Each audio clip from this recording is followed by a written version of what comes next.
Almost 4 years have passed since the tragic murder of beloved Memphis rapper young Dolph, and now the case has taken an unexpected turn. Hernandez Govan, the man accused of masterminding the killing, has been found not guilty. After just 3 hours of deliberation, the jury's decision stunned prosecutors, fans, and young Dolph's grieving family.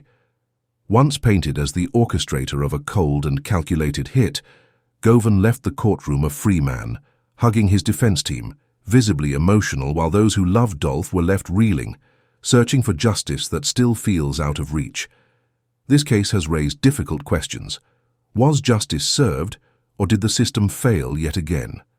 Could this verdict spark new legal battles, perhaps even federal charges? Here at Unraveled Crime, we dig deep into the cases that shake communities and spark debate. Subscribe and turn on notifications so you never miss the stories that matter most. There you see Hernandez Govan's reaction. But now let's get some reaction from his attorney, who's speaking right now. Let's go to that live. I'm always on edge because there's cases I thought I would have won easily, and the jurors just get swayed by the publicity and the media. It's been so one-sided, calling him a mastermind. The press has been going crazy because only the DA talks. And that's the problem with our system, is because they make such a good first impression saying everybody's guilty that it's hard to get a fair trial. But thank God we got jurors. They took hundreds of pages of notes, and it didn't take them, 2 hours to figure out this is all garbage. And they virtually echoed everything that he said in closing. And they were very critical that anyone could be locked up that long and didn't have the resources to defend themselves. The jurors said that.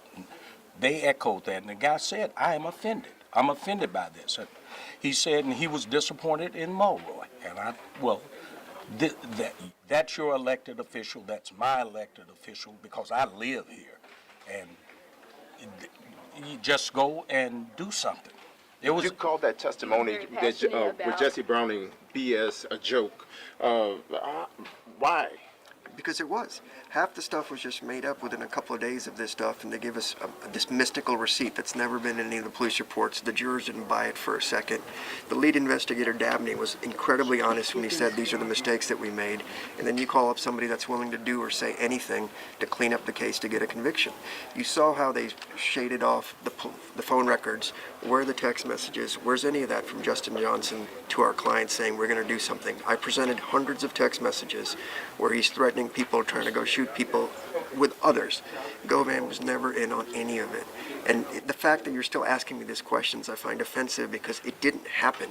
You would never take anything you heard in that courtroom for any decision you would make in your life that has any significance. You would laugh at me if I said, believe those guys. So let's just keep it real. This is all garbage, and I'm grateful that he's out, and I'm sorry in the world that he had to do 9 months in prison. And I'm just grateful his fiance called me, and we have the resources to help poor people. You were very passionate in your closing arguments about, about Govan being just a man from Orange Mound up against the system. Kind of talk about where that passion came from. When I go to 201 and look at the people that are in there, I know a lot of people do wrong, and I understand that, and I don't want violence in the streets because I live, in towns as well.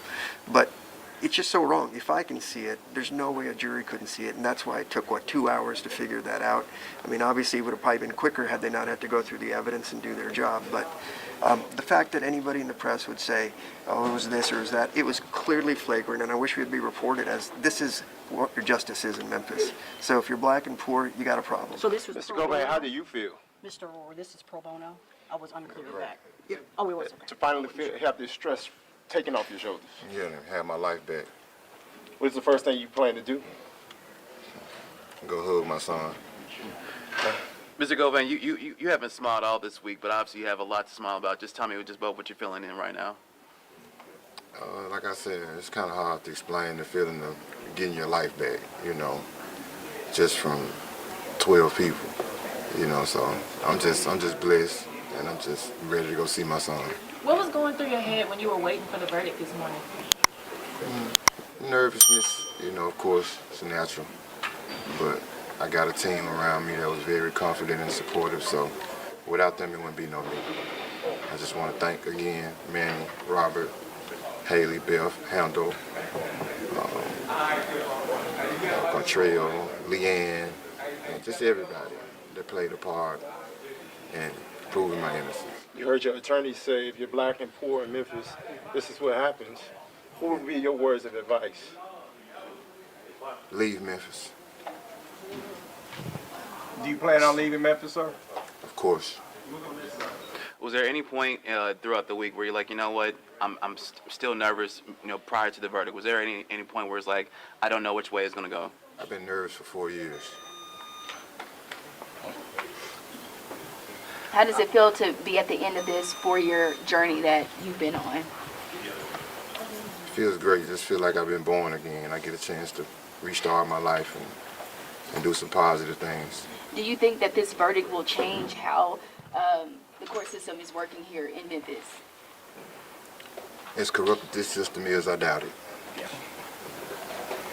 Mr. Aurora, do you think this verdict will change anything with the court system here in Memphis? I'm not here from Memphis, but if this is a microcosm of what's going on, then you should all be worried. And maybe we should be digging into these things and figuring out why so many people are in jail, why we keep them without bond and force them into pleas and things of that nature, and why investigations aren't always there. Thankfully, my office has the resources to help these types of people and can spend the money to do it. I can only imagine how hard it is for the public defenders with their cases or other appointed lawyers that couldn't do this, and how many people shouldn't be in prison. Oh, back in December, is that the reason? Obviously, you advised your client not to take that plea. That's always his decision. I don't advise him to do anything. They always say, what would I do? And I'm like, I'm not serving the time, so I have no idea. I can't go through that stress. You can't duplicate that. I mean, I love the man. I believed in him. That's why I took the case, and we fought like hell for it. I'm grateful that the staff stayed with me. I yelled at them a lot this week and put a lot of pressure on them. We worked long nights for the last few months. We filed, I don't know how many, 24 motions, most of which were granted, which never happens, but it was so obvious we were right, and yet still we have a case. The government just can't ever admit that maybe there isn't anything here. They're just prosecute, and then blame the jury. The trial of Hernandez Govan was one of the most anticipated criminal cases in Memphis in recent memory. Prosecutors labeled him the organizer of the plot to kill young Dolph, who was gunned down in November 2021 while buying cookies at a local bakery in his hometown. From the very start, this case was framed as a story of power, revenge, and betrayal within the rap industry.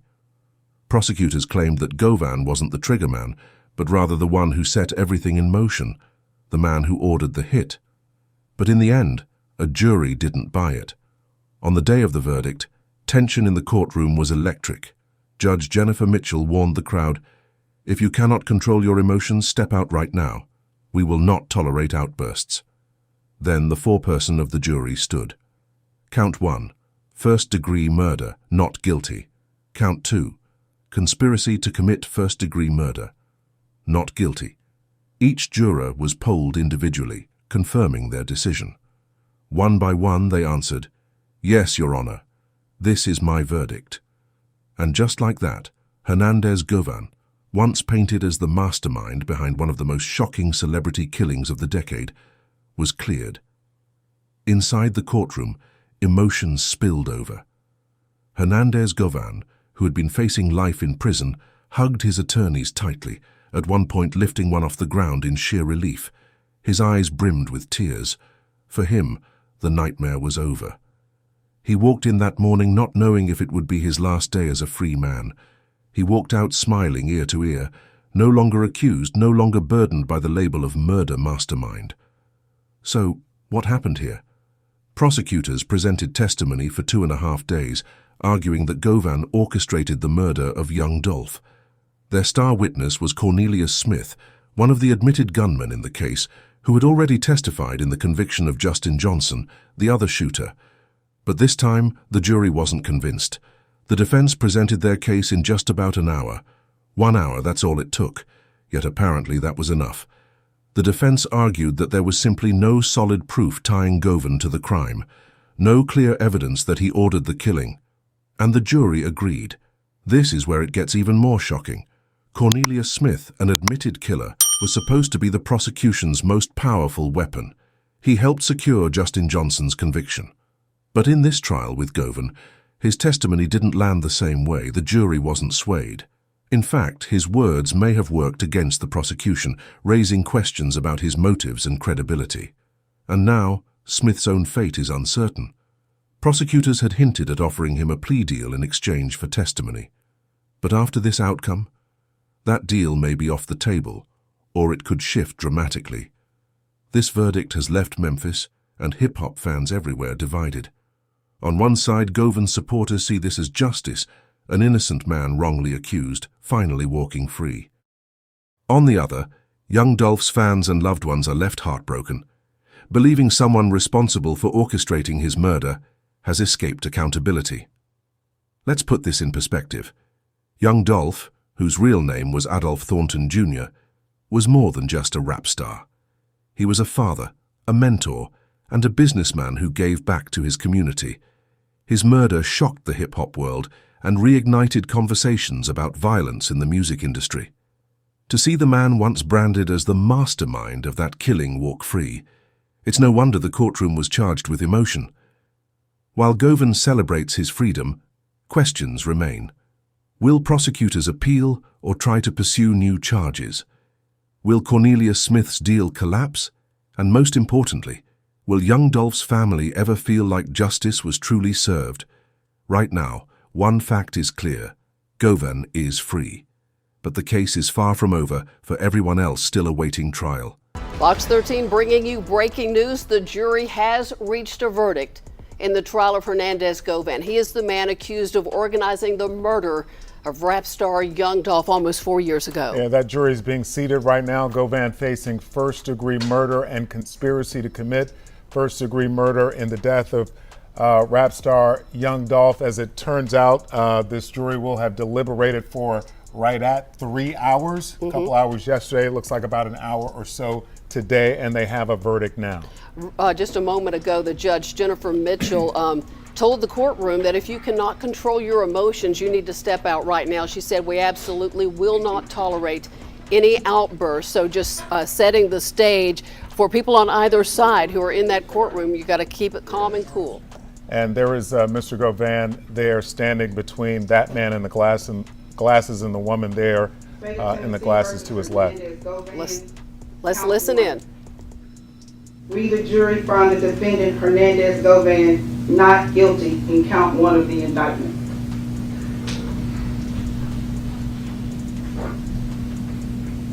State of Tennessee versus Hernandez Govan, count 2. We, the jury, find the defendant Hernandez Govan not guilty in count 2 of the indictment. Ma'am. Court's in session. Ma'am. Ms. Johnson, is this your verdict? Is this your verdict? Yes. Is this your verdict? Yes, ma'am. Is this your verdict? Yes. Is this your verdict? Yes, Your Honor. Is this your verdict? Yes. Is this your verdict? Yes. Is this your verdict? Yes, Your Honor. Is this your verdict? Yes. Is this your verdict? Yes. Is this your verdict? Is this your verdict? Ladies and gentlemen of the jury, I want to thank you for your service this week.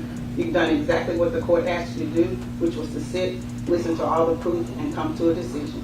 You are excused. The jury is excused. Thank you. Excuse me? Go ahead, John. Court still in session.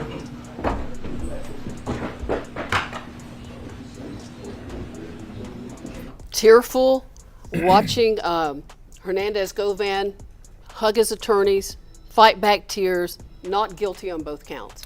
Yeah, and we had talked about prior to this, Hernandez Govan was offered the opportunity to take a plea deal. We wondered if he might rue the day that he did not accept the plea deal. We know the answer to that now, no, because he has been found not guilty of the murder of rap star Young Dolph and the conspiracy to commit the murder. Basically, the prosecution said he was the one who set it all up. The jury said no. The jury did not agree. And what's interesting, too, is the prosecution had testimony going for about 2.5 days, and the defense, they only had about an hour where they presented their case. Apparently, that hour was enough to convince the jury that Hernandez Govan not guilty of organizing the murder of Young Dolph. I think a lot of people may be surprised at this outcome.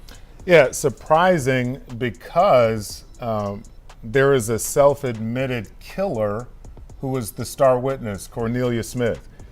He was instrumental in the conviction of Justin Johnson, the other gunman in the killing. And he was the star witness in that case, star witness in this case, completely different outcomes. And as we're watching live in the courtroom, Hernandez Govan wiping away tears, hugged his two attorneys, lifted one up in the air. And you know, this, we saw him walk in earlier this morning and wondered, is this the last time he'll walk into this courtroom as a free man? He'll walk out as a free man. He will, and that's him there. You can see him smiling ear to ear. He hugged one, I'm assuming it's someone from the legal team, so hard I thought he was going to tackle him. Exactly. Exhilaration, obviously for him, because he was facing a life sentence in prison. And now he's going to walk out of here today as a free man. And let's put this in perspective. Young Dolph was killed in November, almost 4 years ago. It took a year before the indictment of Hernandez Govan, and this was after some others had been arrested. He was, at the time, called the Mastermind, and then later the organizer of the hit on Young Dolph. Today, a jury rejected those claims. They found him not guilty of conspiracy and not guilty of murder in the case of Young Dolph. We're seeing his side over there. We don't know if any of Dolph's family members are in the courtroom, but we have Jeremy Pierre in there. At some point, we'll find out and get emotion and reaction from the other side. Yeah, it was about an hour and a half ago, maybe a little more, when we had DA Steve Mulroy sitting here with us. We asked him how he felt about this case, and he said he felt pretty good about it. They had put on a strong case. They felt good about it. We also asked him about... They apparently did not know what the jury was. He said you can't know what a jury's feeling. And that's fact. We've seen that over and over again. One thing that the prosecutor said, District Attorney Mulroy, is when we ask him about Cornelius Smith, the man you just mentioned, Ernie, who was instrumental in the conviction of Justin Johnson a year ago. He was the star witness in this case. And so he has not made a plea deal yet. There's been one proffered or offered. The district attorney would not say what that is. I wonder if this jury decision will impact what he's offered in exchange for his testimony. I guess it's something we'll find out in the coming days. Hold on. Wait a minute. What? No. Somebody please tell me I'm not the only one who thought this man was guilty.